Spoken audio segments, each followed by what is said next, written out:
Muy buenos días, muy buen día a todos. El señor presidente de la Fundación Serralves me ha dejado el inmerecido honor de estar aquí en este lado de la mesa cuando debía ser él. Señor presidente, muchas gracias. Quería saludar, antes de nada, muy especialmente al señor presidente de la Cámara de Oporto, agradecerle de forma muy especial toda su ayuda en estos meses, junto con el señor Neto da Silva, que hemos estado viéndole y recibiendo su apoyo especial. Muchas gracias al señor alcalde, al señor presidente y a toda la ciudad de Oporto por recibirnos de esta manera tan hospitalaria en esta gran ciudad, referencia importantísima de Portugal. Agradecer muy especialmente al señor presidente de la Fundación Serralves, como decía, los largos meses de trabajo que hemos podido compartir con él. Señor presidente, muchísimas gracias por toda la ayuda, tanto de usted como de todo su equipo y de esta fundación tan importante y tan conocida a nivel internacional. Y acompaño también en esta mesa al señor Garrigues, don Antonio Garrigues, que agradezco especialmente su presencia en Portugal. Para nosotros en España, el señor Garrigues es una personalidad, lógicamente, de trascendencia mundial, a la que debemos tanto, querido Antonio, pues estamos a tus órdenes en España siempre.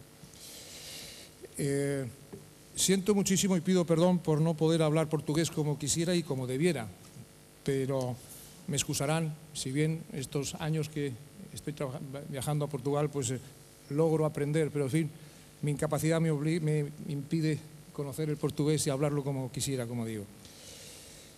Hace ya muchos años que nació el concepto del desarrollo sostenible y, como dice un refrán chino, el viaje más largo se hace dando el primer paso.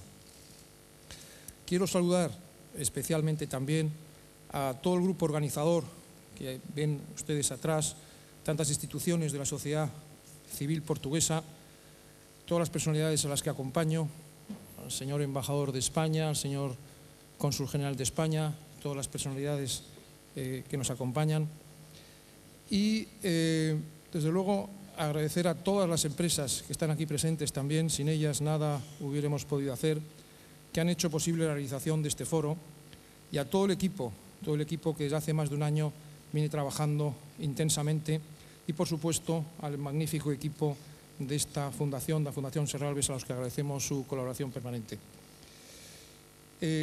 Quiero agradecer asimismo a todas las personalidades que han llegado desde distintos países, desde otras partes del mundo, desde Estados Unidos, de Canadá, México, al señor embajador de México, no sé si está todavía por acá, pero agradecemos muy especialmente toda su ayuda, al embajador de Chile en Madrid, que vendrá también a la clausura, de Hungría, el señor vicealcalde de Budapest, de México, también personalidades que van a asistir, de Mozambique, el señor alcalde de Maputo, también de distintas partes de Iberoamérica, Costa Rica, de Bolivia, de Alemania y, cómo no, también desde España. La Conferencia de Desarrollo Humano de Naciones Unidas de Estocolmo 72 y posteriormente la Cumbre de Naciones Unidas de Río 92 marcaron una dimensión distinta para entender el desarrollo en la Tierra.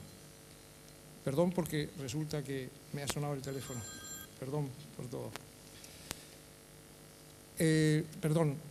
La Cumbre de Desarrollo Sostenible de Naciones Unidas, Johannesburgo 2002, y la recientemente concluida Desarrollo Sostenible de Naciones Unidas de Río +20 han fijado definitivamente la importancia estratégica y propuesto un plan de acción hacia la sostenibilidad. Existía la duda en junio del año pasado, en Río de Janeiro, de si la cuestión del desarrollo sostenible iba a representar un parón por la crisis local y global que padecemos, pero definitivamente constatamos que lo urgente no puede ni debe eclipsar lo importante y, por tanto, Río +20 ha representado un paso hacia adelante irreversible y, además, necesario. La empresa lidera definitivamente el timón de la sostenibilidad. La ciudad, donde reside ya más del 50% de la población mundial, toma la iniciativa del plan de acción, y la sociedad civil empuja a los gobiernos e instituciones para que se comprometan. Además, el documento final de Río, aunque reducido, muy importante, donde China por primera vez quiere transitar también por este camino, refleja unos avances para poner en práctica verdaderamente esenciales.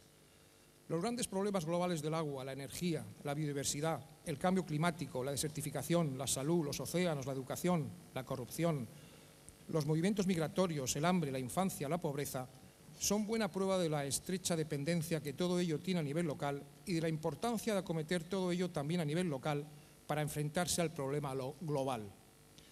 Debemos ser muy conscientes que todos, gobiernos, empresas, universidades, sindicatos, medios de comunicación y conjunto de la sociedad civil, hemos de caminar juntos en la búsqueda de soluciones y su puesta en práctica urgente. No hay un minuto que perder, ya que hoy el hombre, por primera vez en la historia, puede ser capaz de su autodestrucción independientemente de las guerras. Hace más de 3 años, aquí en Portugal, preparamos desde la sociedad civil portuguesa y española una estrategia previa a la cumbre de Río+20 con la especial vinculación de Portugal con Brasil, debatiendo sobre 2 grandes pilares de desarrollo como son el agua y la energía, y las conclusiones recogidas en el documento final de Lisboa presentadas en la Cumbre de Desarrollo Sostenible de Naciones Unidas Río+20 a muchos países hoy aquí presentes, así como a numerosas organizaciones internacionales. Proponíamos, además de los avances estratégicos en materia de agua y energía, que estamos en un nuevo paradigma de desarrollo que denominamos desarrollo sostenible e inteligente, basado en principios y valores sólidos como gran oportunidad en medio de la crisis global y local que padecemos. Y además en Lisboa, por unanimidad, planteamos como propuesta que la cultura, entendida como la mejor herencia moral de la sociedad, sea el 4º pilar del desarrollo sostenible junto a lo económico, social y ambiental y como amalgamadora además de ese trípode, cuestión que fue especialmente bien recibida por las partes, como por ejemplo en la sesión del BCS de Brasil o en la de Green Economy, donde las empresas presentes propusieron incorporar como innovadora y estratégica la cultura a sus organizaciones. Anunciamos asimismo, desde ese momento, la estrategia Río+20+1 con este encuentro sobre ciudades y desarrollo sostenible en Oporto como hecho práctico para poner en marcha el plan de acción hacia la sostenibilidad, que de igual manera fue especialmente valorado, siendo ya una de las consecuencias prácticas de Río+20 lo que aquí debatamos y acordemos, agradeciendo desde ya los esfuerzos de Brasil desde este lado del Atlántico.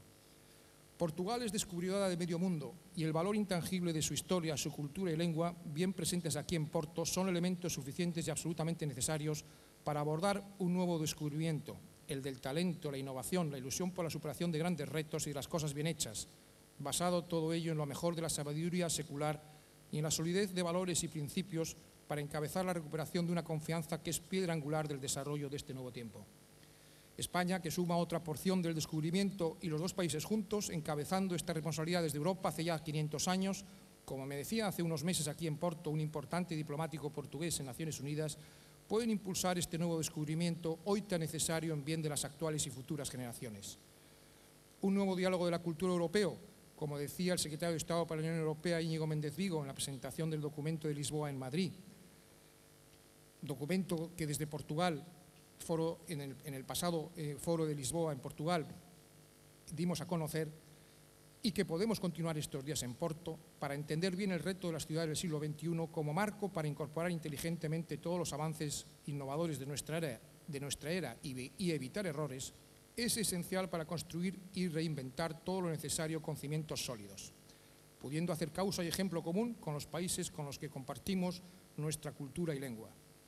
Principios y valores como propuesta más moderna europea de desarrollo, como nos recordaban personalidades mundiales como sus santidades los papas Juan Pablo II y Benedicto XVI, han de ser verdadera referencia a nuestro siglo para recuperar la confianza y que las ventajas de la globalización puedan llegar a todos y en especial a los más pobres. Instrumentos como la Carta de la Tierra, nacido en la Cumbre del Río 92 como marco ético hacia la sostenibilidad, han de servir para impulsar la educación. La revalorización de la Carta de los Derechos Humanos, reivindicándola permanentemente y su puesta al día, junto a la paz y seguridad y el desarrollo sostenible, deben ser el trípode que sustente los valores de una democracia moderna. Nos recordaba Su Majestad el Rey de Suecia en una visita aún cercana a Soria, tan unida a Oporto por el Duero, la importancia del desarrollo sostenible como piedra angular para entender un verdadero progreso en nuestro siglo, y ello, insisto, como mejoramiento permanente y necesario de nuestra democracia.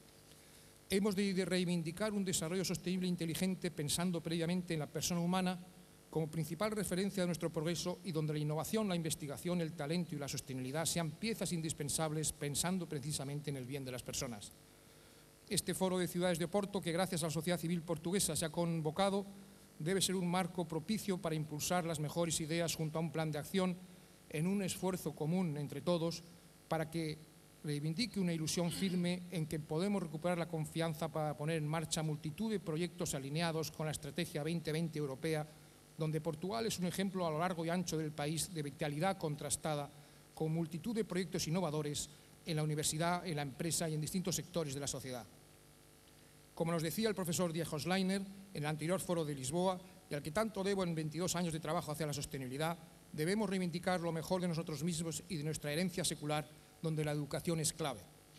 Este encuentro de ciudades en Porto puede proponer además un avance en el diálogo de lo urbano con el medio rural y viceversa, como solución innovadora y vertebradora de distintos núcleos urbanos, grandes y pequeños y amables con el entorno natural, para mostrar así un ejemplo paradigmático de lo que Porto nos enseña con su paisaje, su cultura del vino y del agua y sus bosques como hilo conductor hacia la sostenibilidad. Han sido más de 3 años de viajes semanales a su gran país, Portugal, que me han enseñado la educación de su gente, su visión atlántica y descubridora y sobre todo su serena visión de la evolución del mundo, que solo lo da la experiencia de los siglos y la vista puesta en el horizonte de los océanos. Nos queremos sumar a un nuevo descubrimiento que Portugal ha lanzado incorporando la cultura como fuente de ilusión renovada que recoge lo mejor de nuestra historia y de la herencia moral de la sociedad para recuperar el rumbo firme de nuestro siglo y un navío seguro que acoja a las futuras generaciones. Muchas gracias.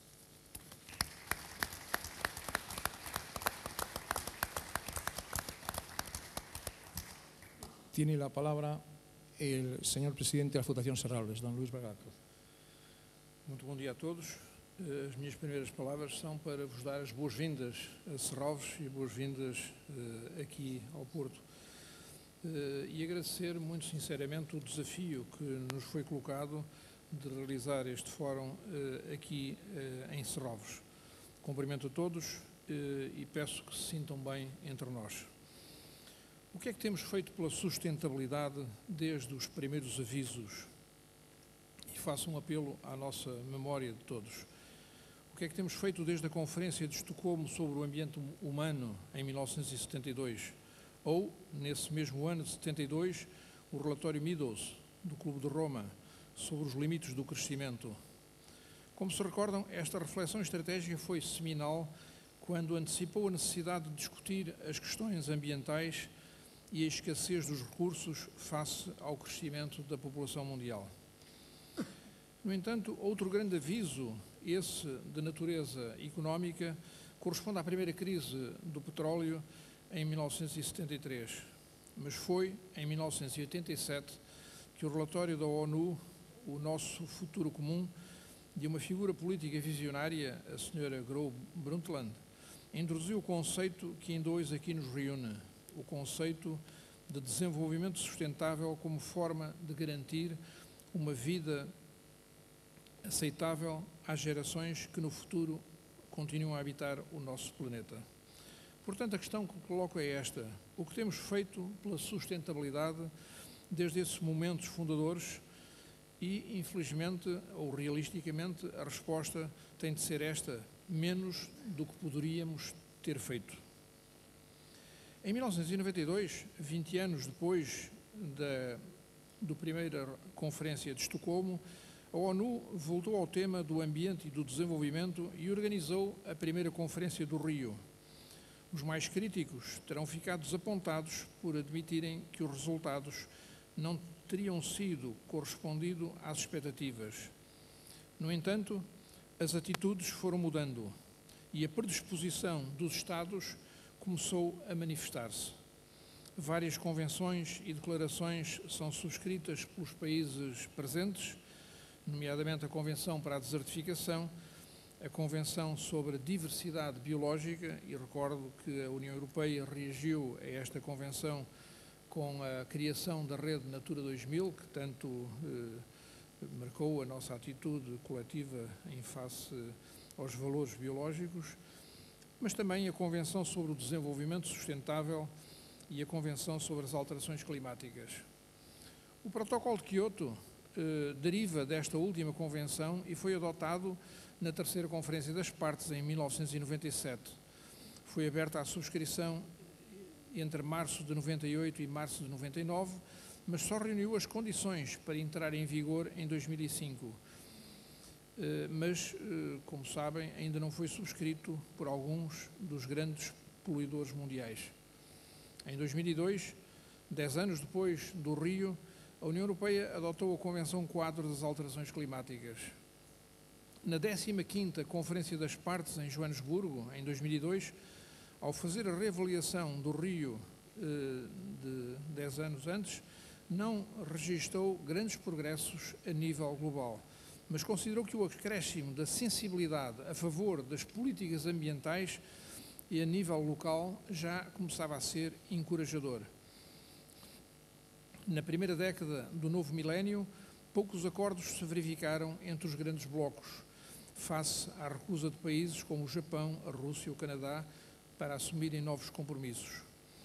Quase em resumo, poderíamos dizer que nessa altura estávamos com a nossa expectativa muito em baixo. Dizia-se que energia limpa passou a ser uma palavra feia, ou que a União Europeia seria o único bloco a lutar por novas metas em relação ao combate às alterações climáticas. A política do clima passou nesse momento pelo seu ponto mais baixo. Foi assim que chegámos à Conferência do Rio +20 em 2012 e foi assim que apareceu o desafio de estimular este tipo de debate que hoje aqui nos reúne em regime aberto e sobre a forma de fórum. Primeiro foi em Lisboa, há 2 anos, sobre a água e o desenvolvimento sustentável, e agora no Porto, sobre as cidades e o desenvolvimento sustentável. Da Conferência do Rio +20, podemos retirar algumas atitudes novas e importantes, e sublinho 3. O facto de o mundo das empresas ser agora mais sensível à temática da sustentabilidade. Segundo, termos a noção que as cidades passaram a estar no centro do problema. E, em terceiro lugar, que a sociedade civil assumiu consciência da sua importância na modulação do futuro coletivo. A nível global, a transição do mundo rural para o contexto urbano nunca foi tão acelerada como hoje. Se em 2010 53% da população mundial vivia em zonas urbanas, em 2050 a expectativa é que essa taxa possa subir para 75%. 33% da população urbana do planeta vive em habitações informais, eufemismo para designar bairros de lata. 75% do CO2 emitido é produzido nas cidades. Tudo isto é um desafio para os técnicos do planeamento e para aqueles que têm responsabilidade política. É uma oportunidade para fazer as coisas de uma forma mais ecológica e mais perfeita. Não podemos dar-nos ao luxo de errar por teimosia ou irreflexão. É certo que a celeridade com que se opera a mudança pode deixar menos tempo para pensar, experimentar e debater. Sendo tudo mais complexo, a ação reclama que se mobilize o conhecimento interdisciplinar e formas de operar mais adaptativas, valorizando sempre a aprendizagem e a participação. E assim chegamos à 4ª dimensão da sustentabilidade e muito provavelmente à razão pela qual este fórum terá optado por Serralves como local para a sua realização. Às dimensões social, ambiental e económica, é indispensável acrescentar uma nova dimensão, a cultura, como sopro criativo e mais emocional que nos faz surpreender perante aquilo que nos transcende. A cultura, entendida como a produção da mente humana que contribui para questionar, dar satisfação moral e remeter para a exploração do talento criativo. As cidades do futuro tendem a valorizar este ambiente criativo, o que poderia ser entendido como contexto contemporâneo. Ser contemporâneo, que é afinal o móvel desta fundação, ser contemporâneo é ser sensível às manifestações do seu tempo, tentar entender as inquietações dos mais criativos, estimular e integrar o seu esforço, cultivar os valores contemporâneos, tais como a tolerância, a criatividade, a inclusão, estar aberto à mudança no respeito pelos outros, pelos valores da ecologia e da sustentabilidade. Vou terminar dizendo que, além disso, Serralves também se orgulha de 2 feitos relevantes em matéria de sustentabilidade. Ter sido pioneira em termos de educação ambiental, dado ter iniciado os seus programas educativos há precisamente 25 anos, os quais, entretanto, evoluíram para a educação para a sustentabilidade. Em segundo lugar, tem tomado a decisão de se submeter ao procedimento exigente da certificação ambiental de padrão europeia, o EMAS, o Eco Management Audit Scheme, e que será concluído justamente neste ano 2013. Isto são dois exemplos para vos traduzir como nos preocupamos com as temáticas do desenvolvimento sustentável. Resta-me fazer votos pelo êxito dos nossos trabalhos e para que, conforme disse no início, se sintam bem entre nós.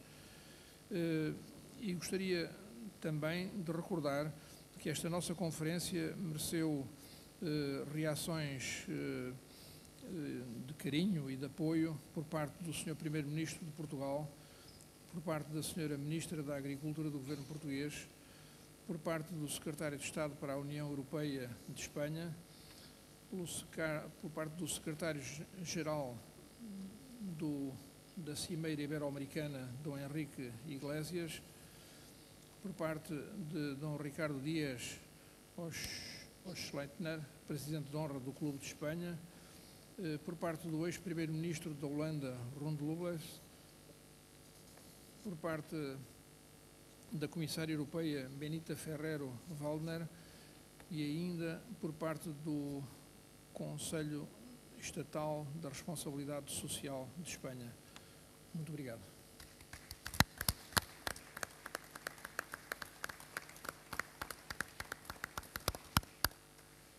Muchísimas gracias, señor presidente. Y damos la palabra a don Antonio Garrigues.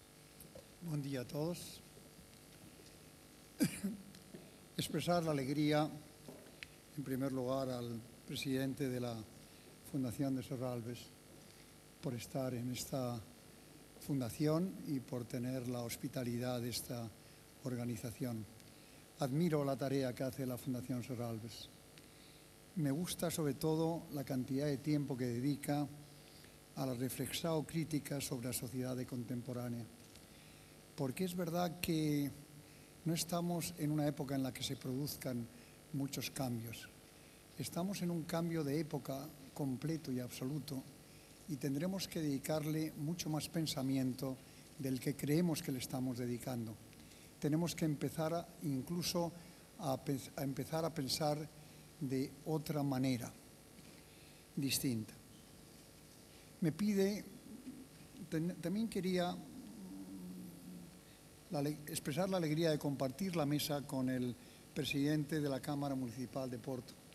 Esta es una ciudad realmente sostenible, es una ciudad culta, es una ciudad civilizada, es una ciudad prudente y sensata, es una ciudad que conoce la importancia del eje atlántico y es una ciudad que conoce el valor de la cultura, ¿no?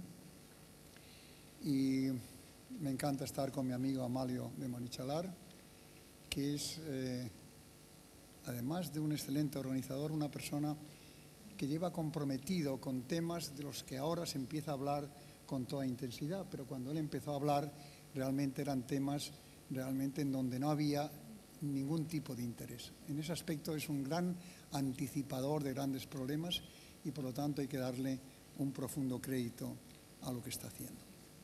Es un placer estar aquí y es un placer compartir con amigos portugueses un tema tan importante, es lo que me ha pedido Amalio de Marichalar, un tema tan importante como el tema cultural. Por una serie de razones he tenido la oportunidad de estar la semana pasada en Nueva York y antes, en 2 semanas anteriores, tuve una reunión en Berlín en la que estuvo la presidenta Angela Merkel y en donde tuvimos la oportunidad de hablar de los problemas del mundo, ¿no? Primero, ante todo, creo que debemos en esta mesa compartir con los amigos de Estados Unidos y con los de la ciudad de Boston nuestro sentimiento por el tremendo problema que se causó allí con motivo del maratón de Boston, en donde seguro que había maratonianos españoles y portugueses y que realmente va a despertar una nueva sensibilidad en un país que no merecía más daño ni más profundidad. El tema de la cultura, yo puedo asegurarles que se va a convertir poco a poco en un tema decisivo para nuestras vidas y que, por lo tanto, va a ser un tema al que tenemos que despojarle de todo su contenido puramente estético y puramente rutinario. El tema de la cultura va a afectar a todos nuestros valores, incluido el valor de la felicidad, lo que llaman en Inglaterra el happiness per cápita, el concepto de que al final la cultura tiene que ver decisivamente con la felicidad del ser humano. Y el tema de la crisis económica, lo que está poniendo de manifiesto son varias cosas positivas y varias cosas negativas. Nos parece que son más negativas que las positivas, pero acabaremos entendiendo que esta crisis, al ser una crisis de valores, lo que nos va a hacer es enriquecer. De hecho, nos está enriqueciendo ya, en el sentido de que la famosa frase de que no es más rico el que más tiene, sino el que menos necesita, aunque parezca una frase paradójica, es verdad. Es que una cosa que nos hemos dado cuenta es de que necesitábamos muchas menos cosas de las que creíamos, que podemos vivir y vivir de una manera digna con menos cosas. Y ese enriquecimiento es importante. ¿Por qué? Porque al final lo que se ha descubierto es que la humanidad no hace más que vivir periodos de crecimiento y periodos de crisis. Esa es la historia de la humanidad, periodos de crecimiento y periodos de crisis. Y algún día la humanidad tendrá que empezar a pensar en cómo logramos que los periodos de crecimiento sean más largos y más sostenibles y los periodos de crisis sean menos abruptos. Estuve discutiendo con una serie de economistas americanos la idea de crear algún tipo de alarma en determinados países que les advirtieran el riesgo de una burbuja, sea inmobiliaria, financiera o tecnológica. En Brasil, por ejemplo, sabemos que ya empiezan a hacer burbujas inmobiliarias y financieras. Deberíamos hacer algo para pararlas. En China hay burbujas financieras e inmobiliarias. Deberíamos hacer algo para pararlas. O tenemos que soportar permanentemente la idea de que todo va a ser periodos de crecimiento y periodos de crisis, periodos de crecimiento y periodos de crisis. ¿Qué hemos aprendido de la crisis actual? Básicamente dos cosas. Una, que no podemos gastar más de lo que tenemos. Un poco más sí, pero no podemos gastar mucho más de lo que tenemos. Y lo segundo que tenemos que aprender es que sin ética no hay sostenibilidad. No hay sostenibilidad. No es que sea una palabra bella, es que sin ética no hay sostenibilidad. ¿Aprenderemos eso? Yo lo dudo. Esta crisis acabará en algún momento porque tiene que acabar, porque la humanidad ha superado todas las crisis. Todas. Y esta la va a superar. La superará a final de este año o será en el próximo año. Pero la va a superar y entraremos en un periodo de crecimiento. Sería bueno que organizaciones como esta se pudieran a pensar desde ahora en cómo iniciar un periodo de crecimiento que sea un poco más inteligente del que hemos tenido. Un poco más inteligente. No podemos tener una fe absoluta en la condición humana, pero simplemente un poco más inteligente.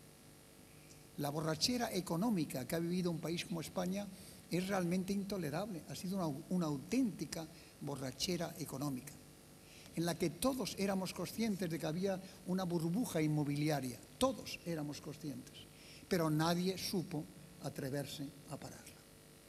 Tenemos que empezar a aprender ese tema. Y ese tema solamente se aprende de una manera muy, muy simple, que es educándonos todos en cultura, conociendo y profundizando mejor en las cosas, empezando a desarrollar alguna actitud filosófica, por leve o superficial que sea. Pero tenemos que preguntarnos de una manera más sincera y más idealista el porqué de las cosas. La crisis económica tiene un efecto realmente letal, que es que se aumenta la desigualdad social. La crisis no afecta a la gente rica. La gente rica, la crisis la sobrevive perfectamente. No solamente la sobrevive, la gente rica en general se beneficia de las situaciones de crisis, porque conoce mejor las oportunidades. Y la desigualdad social no es un tema menor. La desigualdad social implica y afecta especialmente a la clase media, que es la que está más destruida por este fenómeno. Y unas sociedades en donde la clase media desaparece o se debilita es una sociedad sin futuro. Eso es lo que tenemos que entender.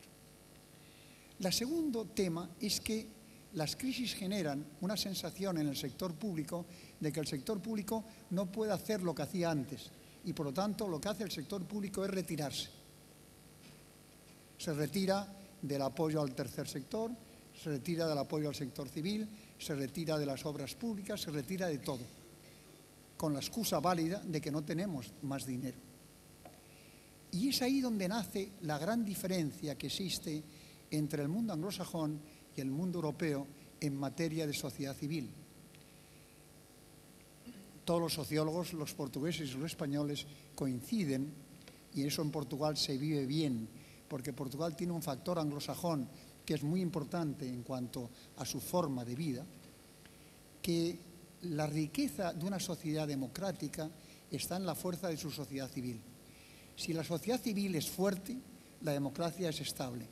Si la sociedad civil es débil y está manipulada o controlada por el sector público, el futuro de esa sociedad es extraño, es difícil.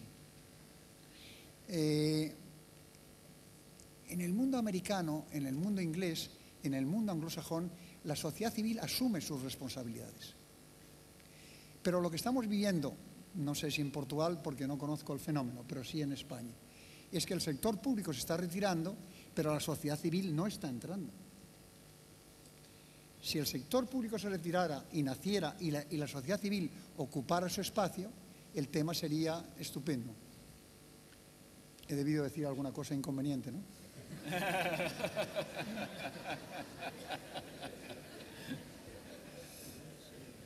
Perdón, señor Garrigues. Seguramente, como empieza a las 10:30 una sesión paralela que a lo mejor a la juventud le interesa mucho, a lo mejor es que se van allí, pero trabajamos para la juventud precisamente. Perdón. Estupendo.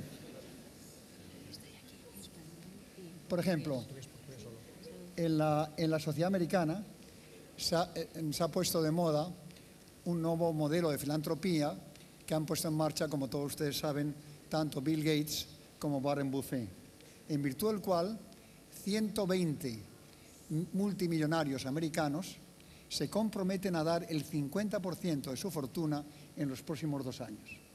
El 50% de su fortuna. Y ya han firmado ese compromiso más de 100 multimillonarios americanos. Los multimillonarios iberoamericanos o latinoamericanos o latinos en general no hacen ese compromiso y hacen muchas cosas, pero no hacen ese compromiso público. Hay una relación distinta entre la riqueza y el compromiso de la riqueza en los países anglosajones que en los países latinos. En todo caso, que se sepa una cosa, cara al futuro, lo que hay es un déficit cultural y un apetito cultural que van a tener que ser satisfechos y que el déficit cultural que estamos viviendo es un déficit profundísimo. De hecho, las industrias culturales son las únicas que van a generar dinero estable, las únicas. Y que la gente sepa que a través de la cultura se genera una auténtica capacidad de riqueza. La otra idea que quiero transmitir es la siguiente. Tenemos que empezar a reconocer que uno de los déficits de la sociedad civil es el poco apetito por la propia creatividad artística. Con esto lo que quiero decir es que, igual que existe un deporte profesional y un deporte amateur, puede existir un mundo artístico profesional y un mundo artístico amateur. No hay un solo ser humano que no tenga algún tipo de talento artístico. Yo no conozco a ninguno. No conozco a nadie que no le interese o pintar, o escribir, o esculpir, o hacer algún tipo de actividad artística, tocar la guitarra, tocar el piano. Pero también por alguna serie de razones no hemos educado a la gente a que la creación artística per se es la que genera una mayor actitud del talento creativo, incluido en la creatividad económica y en la creatividad política. La creación artística tenemos que desarrollarlas. Y los jóvenes tienen que acostumbrarse que el hacer algún tipo de actividad artística, insisto, pintar, escribir o lo que sea, es importante per se. Cuando uno juega al fútbol o cuando uno juega al tenis, no juega para ganar los campeonatos mundiales. Yo juego al tenis y es muy posible que ya no pueda aspirar a ganar Wimbledon. Es casi seguro que no pueda ganar Wimbledon. Pero eso no debe ser un obstáculo para que yo no siga jugando al tenis. Yo juego al tenis porque me conviene, porque tengo amigos, porque me divierte, Es decir, hay que empezar a conectar la creatividad artística con el equilibrio de nuestra mente. Y eso es lo que le daría riqueza a la sociedad civil. Y eso es lo que permitiría que la sociedad civil fuera sensible a las necesidades de los temas. Una sociedad en donde el sector público hace todo y la sociedad civil no hace nada, no tiene futuro, pura y simplemente no tiene futuro. Y en eso, en países como Portugal y España, tenemos que empezar a hacernos mutuamente el favor de comunicarnos y de interexplicarnos estas ideas. Necesitamos de verdad una nueva actitud radicalmente frente a la cultura. Ha estado en Madrid hace pocos días en una fundación importante que muchos conoceréis, la Fundación Rafael del Pino, un profesor inglés, Anthony Daniels, que bueno, es conocido por el seudónimo de Theodore Daryl Rampel, que ha hablado sobre la decadencia, las consecuencias económicas de la decadencia cultural. Y entonces él llega a la conclusión de que la decadencia económica es muy peligrosa, pero que muchísimo más peligrosa es la decadencia cultural. Cuando una persona renuncia a la calidad cultural y a la capacidad cultural, superar una crisis es complicadísimo. De las crisis no se sale solamente con factores técnicos o con factores económicos o con factores puramente burocráticos. De la crisis se sale con la mente. La crisis sale con la mente. Y la mente la organiza la cultura. Una persona culta sabe el porqué de las cosas, el para qué de las cosas. Una persona culta intenta conocer, como pedían los renacentistas, el saber de su tiempo. Y eso es lo que tenemos que transmitirnos unos a otros. Que el tema de la decadencia económica no es otra cosa que una decadencia cultural y no es otra cosa que una decadencia de valores. La crisis financiera que estamos padeciendo tiene su origen en Estados Unidos. Tiene su origen en Estados Unidos. No nos engañemos. No digo que Europa no tuviera culpas, pero su origen es Estados Unidos. ¿Y por qué? Porque se generó un déficit ético profundo y el mundo financiero americano no supo estar a la altura de los tiempos. Y eso ha producido todo este tipo de daños. A ver si un día nosotros nos volvemos seres inteligentes, dedicamos al tema de la cultura una nueva mente y nos ponemos a pensar de verdad con otro tipo de calidad de pensamiento. El déficit cultural, el apetito cultural está surgiendo permanentemente y por eso el que en las cumbres de Río y ahora volvamos otra vez a repetir que tenemos que enfatizar los valores culturales, a mí me parece maravilloso. Perdón por tanto dogmatismo, pero tenía poco tiempo y quería explicar al menos las ideas básicas. Muchas gracias.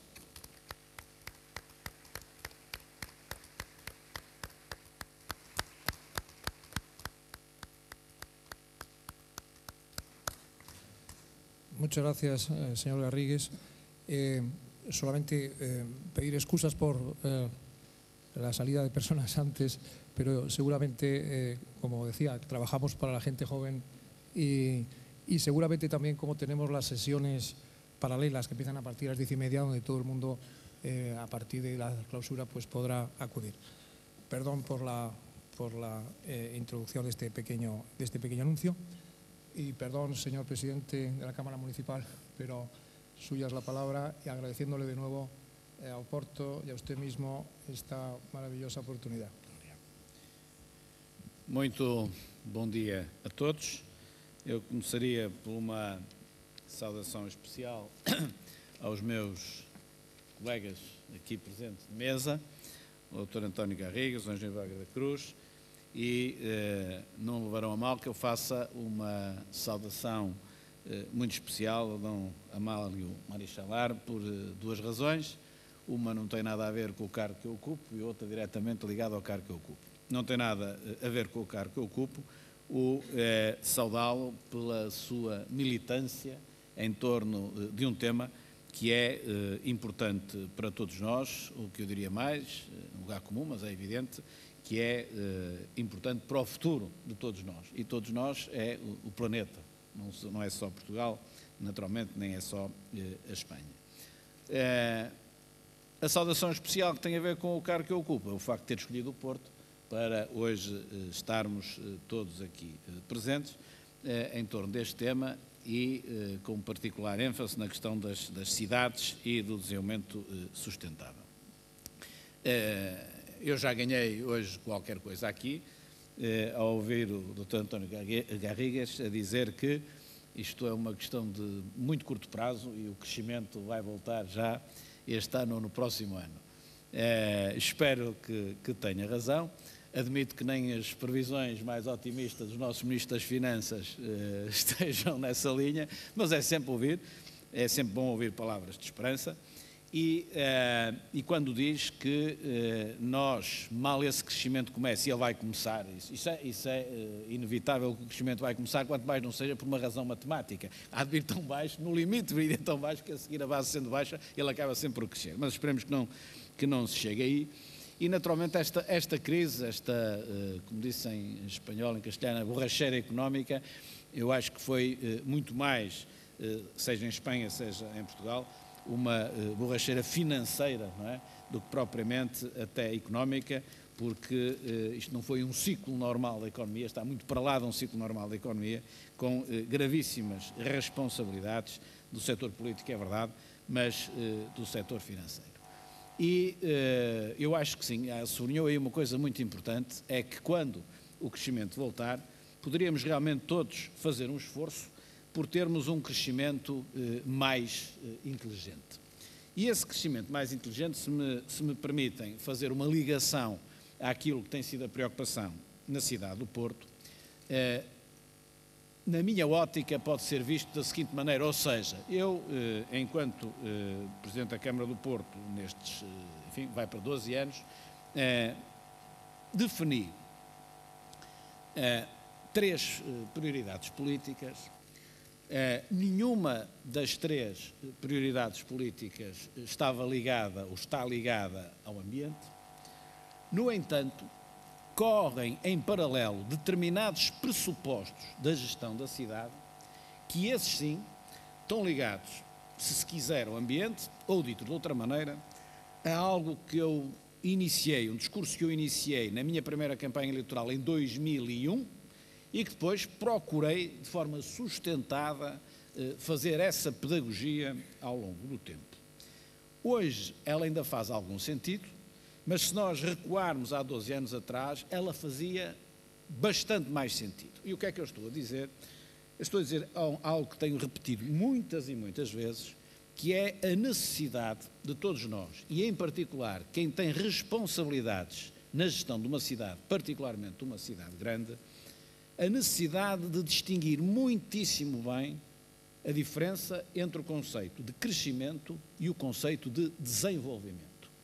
Hoje isso está mais claro, mas há 12 anos atrás, se olhar para as cidades portuguesas, para as principais cidades portuguesas, e não só para as principais cidades portuguesas, para a Costa Algarvia também, por exemplo, nós percebemos que durante muitos anos o grosso dos autarcas responsáveis pela gestão das cidades estavam muito longe de compreender a diferença entre os conceitos e, inclusive, confundiam os dois conceitos, dizendo ou interpretando que crescimento era igual a desenvolvimento.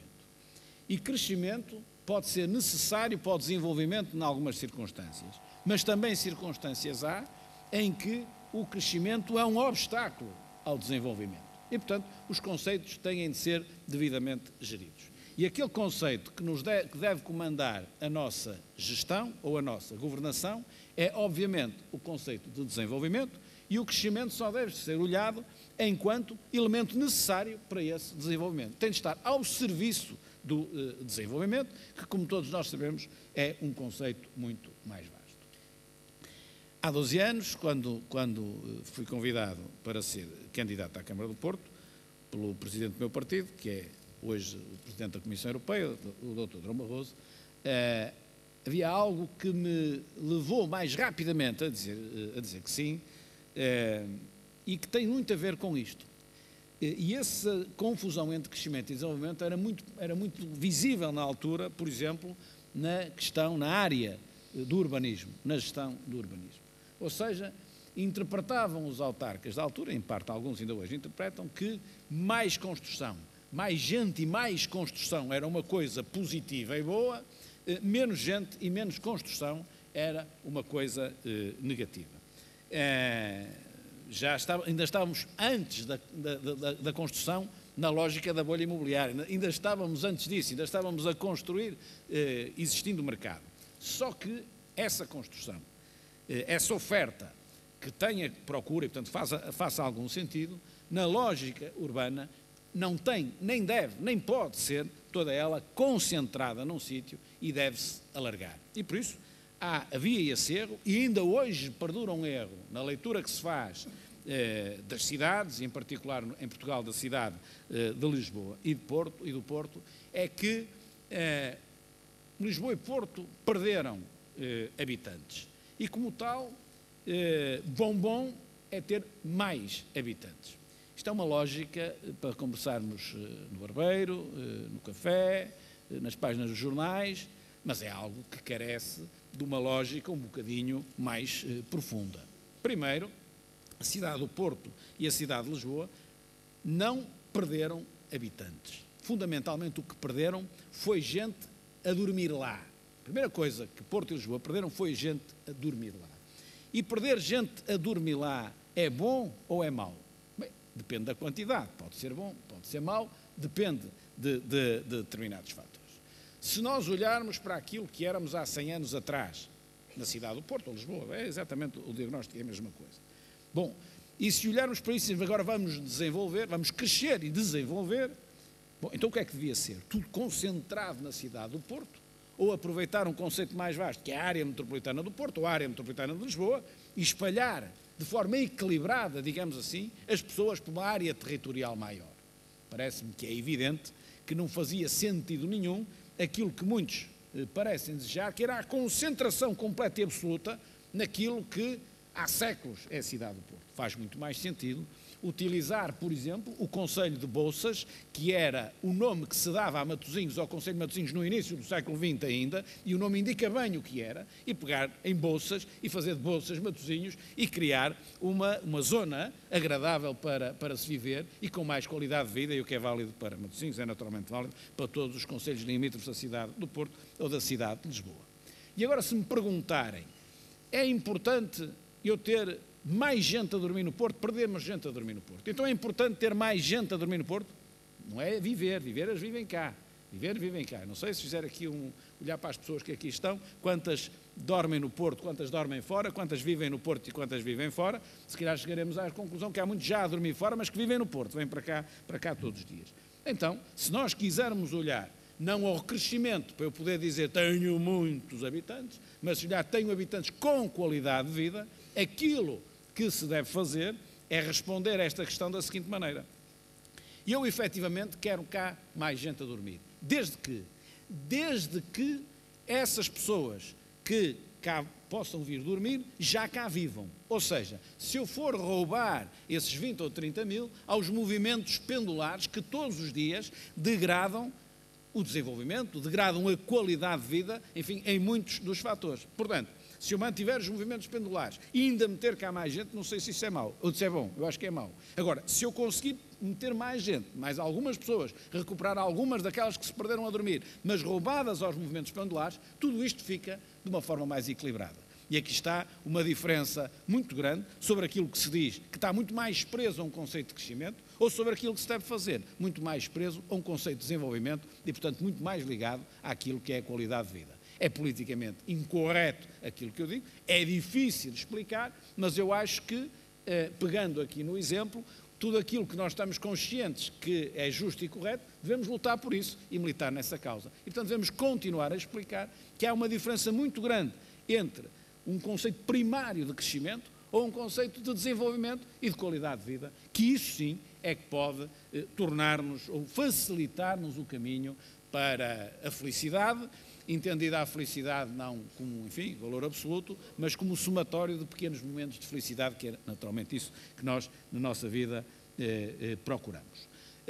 O Porto tem um sistema de monitorização da qualidade de vida e o que é curioso, como eu dizia há bocado, nenhum dos 3 grandes objetivos políticos tem a ver com o ambiente, mas ao ter lateralmente para a gestão transversal da cidade este conceito presente e ainda outros, naturalmente que ele depois influencia tudo aquilo que nós vamos fazer. Ou seja, temos uma base em cima da qual trabalhamos, isso é transversal para qualquer objetivo.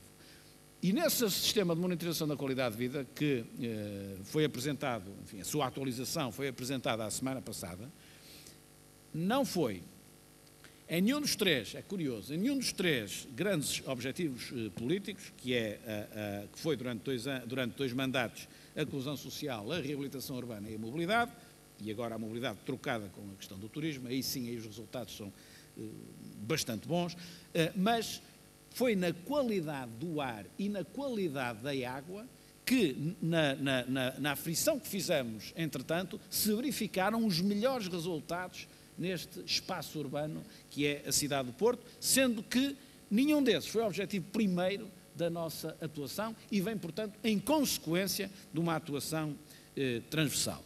A qualidade do ar ligado seguramente também às transformações na mobilidade, primeira grande transformação que foi feita nestes anos, era um projeto que já vinha atrás, antes de eu cá chegar, mas que não estava, enfim, a funcionar em 2001, 2002, começou depois em janeiro de 2003, que é a questão do Metro do Porto. O Metro do Porto é um projeto que tem muitas virtualidades, no setor da mobilidade, naturalmente dos transportes, mas também na área do ambiente, como é evidente, e, portanto, por força do metro, saírem carros das ruas, por força do metro, por força da crise, por força do preço da gasolina, enfim, por força mas também por força do metro. Isso, de certeza, que tem uma responsabilidade enorme na melhoria da qualidade do ar e depois, naturalmente, a melhoria do próprio trânsito da cidade, que nestes 11 anos, 12 anos, a cidade do Porto tem cerca de mais de 100 mil novas artérias, que é algo que eu próprio, antes de fazer esta contabilidade, recentemente não tinha essa noção. E, portanto, é à volta de 100, eu acho que até passa aos 100, a quantidade de ruas novas que existem, algumas pequeninas, mas com certeza, mas que facilitam a mobilidade. E, portanto, a fluidez da mobilidade, somado ao projeto do metro, somado a aspectos tão pequenos como a própria gestão das obras ser muito mais rápida, melhora naturalmente, ajuda a melhorar a qualidade do ar. A qualidade da água, essa é mais fácil de explicar, esse indicador que conseguimos é mais fácil de explicar e tem a ver, naturalmente, com uma primeira transformação que fizemos, que foi transformar ou fechar, como se queira, tanto faz dizer de uma maneira como outra, um velho serviço municipal de águas e saneamento, o SEMAS, transformá-lo na empresa Águas do Porto e conseguir depois o contributo na empresa Águas do Porto de alguém do setor que todos nós conhecemos, está aqui sentado, o professor Poças Martins, que aqui vai também ser palestrante, e que, naturalmente, com o seu conhecimento e a sua competência no setor, possibilitaram resultados muitíssimo positivos que agora são facilmente medidos. As praias do Porto, por exemplo, não estavam interditas à prática balnear, estavam interditas, não eram de fraca qualidade, estavam interditas, não se podia ir para lá. E não passaram para uma situação de não interdição, passaram para uma situação de bandeira azul. Obviamente que não é só a qualidade da água, mas está naturalmente muito ligado também a isso. Ou, por exemplo, um projeto batizado como projeto Porto Gravítico, que levou naturalmente a um consumo muito menor de eletricidade e um aproveitamento muito melhor da força da gravidade, ou então ainda, isto o professor Poços Martins há de explicar isto muito melhor que eu, ou por exemplo combate às perdas de água, não é? Que naturalmente tem também um efeito do ponto de vista ambiental muito grande. E isto leva-nos leva-me a acreditar que o pacto dos mayors, dos presidentes de Câmara, assinado em Bruxelas, que eu tive a oportunidade de assinar, juntamente com o Presidente da Câmara de Lisboa, quer dizer, do lado de Portugal, Porto e Lisboa, e depois mais 300 e tal presidentes de Câmara, eu acho que esse objetivo de até 2020 reduzir em 20% a emissão de CO2, nós no Porto vamos conseguir isso com facilidade, em minha opinião, com grande facilidade, ou mais de 20% até 2020, ou 20% muito antes de 2020. E, para terminar, eu não queria deixar também de aqui fazer uma referência a algo curioso e que eu acho que é positivo na absorção da cidade do Porto a estes problemas do meio ambiente. Se aqueles que são do Porto, e não só do Porto e mesmo do resto do país, olharem para estes 10 ou 11 ou 12 ou 13 anos, o que queiram, dizem, bom, e qual foi, deste período de tempo todo, enfim, o maior debate que a cidade do Porto fez? Um Presidente de Câmara que coloca em primeiro lugar a coesão social, reabilitação urbana em segundo, mobilidade em terceiro e o turismo ultimamente. Qual foi o maior debate? Foi sobre a coesão social? Foi sobre a reabilitação urbana? Foi sobre a mobilidade? É curioso que, apesar de ser essa a linha da frente, ser aí que se dedica a maior parte do tempo e do orçamento, o maior debate, apesar de tudo, que a cidade fez, e que, de certa forma, eu politicamente usufruí, porque foi determinante na minha primeira vitória, foi o debate do Parque da Cidade, que não tem nada a ver, em grande medida, com isto. Ou seja, o debate se a cidade devia aceitar ou não construções no Parque da Cidade. Sendo que não estava em causa destruir o Parque da Cidade e construir no meio do Parque da Cidade. Estava em causa construir em torno do parque, dentro do parque, mas em torno do parque. Portanto, tinha aqui algo de muito concreto, mas também tinha algo de muito simbólico este debate, de uma cidade a rejeitar e de uma cidade a dizer basta. E aí, repito, em abono da verdade, tem de concreto, ou há construções ou não há, mas tem muito mais de simbólico, porque não estava em causa acabar com o parque e destruí-lo completamente. E, portanto, eu acho que o facto de termos chegado a um ponto, na segunda cidade do país, em que, apesar de não ser essa não estar incluída nas grandes prioridades políticas, ser, apesar de tudo, o maior debate que se fez e que mais apaixonou as pessoas, naturalmente que vou retirar daqui, porque são fenómenos de caráter quase psicológico, enfim, as questões mais ligadas ao futebol, mas isso é diferente, debate, enfim, sério, terá sido o debate do Parque da Cidade que mais apaixonou as pessoas e mais impeliu a rejeitar essas construções. E, portanto, eu acho que todos aqueles que têm feito um caminho e têm militado nesta causa, como aqui o Dom Amálio Marichalar, acho que têm razões para estar contentes e para continuar, porque na cidade que escolheram para fazer este fórum, este dado é um dado importante e significa que as pessoas estão sensibilizadas para o tema para as quais nós as queremos sensibilizar. Muito obrigado.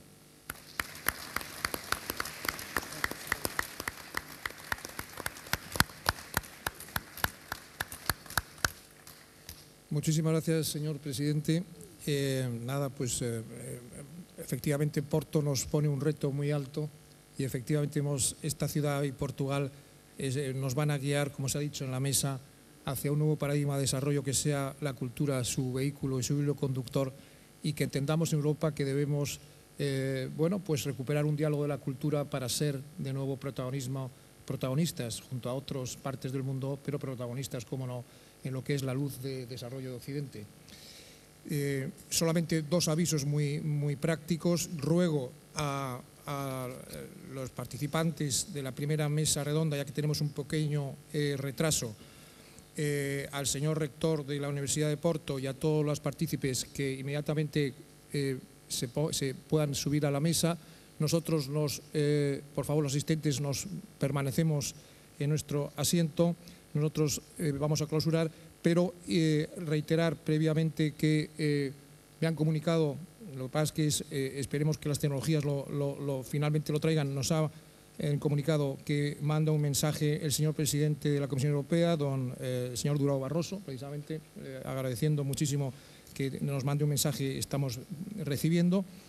Y después agradecer especialmente de nuevo a todo el grupo organizador de la sociedad civil portuguesa. Está aquí presente don Manuel Braga da Cruz, señor rector, en fin, el presidente de Endesa, señor Neto da Silva, pero no quiero olvidarme de nadie, EDP, General Electric, Siemens, en fin, todos los partícipes que ven ustedes aquí como el grupo organizador, y también reiterar al grupo de empresas todo su apoyo. Muchísimas gracias, señor presidente de la Cámara, señor presidente de la Fundación Serralves, de nuevo muy agradecidos, muy honrados de estar en esta gran fundación y en esta gran ciudad que va a marcar un hito, espero, entre las sesiones que tenemos ahora.